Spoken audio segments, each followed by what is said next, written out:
natáčím. Jo, natáčím. Počkej, nemám brejle. My si se najednou spát a najednou jsme se Nepustí Pojď najednou, ale to bylo hrozný. Já si to tady k ním jsem. Jo, život je boj, holky, to vám řeknu. Ne. Život je boj. Vy jste na to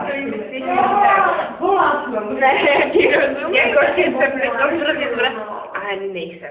Protože život je boj a prostě jednou když 5 hodin dáme pracujte. Protože to je fakt špatný, protože když se napijete a pak zvrtíte, to je vám potom blbý. Jo. Já vím, o čem mluvit. Protože když opravdu jde, protože teď jsem tady možná se potřebuji v kyně. Tak ti teď to mají, protože za mě natáčí a já se v kyně, tak to je brutální.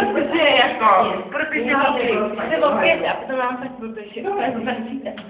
Tak to věděl, že to může být, ale jako nekysám. Ale počkejte, teď se smějete, ale není to prdel. Prostě když se opěte a pak se vracíte. Tak pojďte, jako tuhle písničku, který je úplně nevícený. Tak budou všichni Prdela sedaj. protože já prdela sedaj. Nebudu sedaj. Teda ty prkínka si prdela sedaj. Ale hovno s medem. A do zelenýho jezala. Já vám říkám, na oprdníko si nikdo nesedl, ani Markotius Petr. Jo, pojďte se na to nalehej a vůbec to neblí do toho. To je nebezpečný, no buď Počítáš to počítač? můžu. Jo, a vlastně. Holka, prosím, teď na konečku, jděte pryč, prosím, to nenatáčej.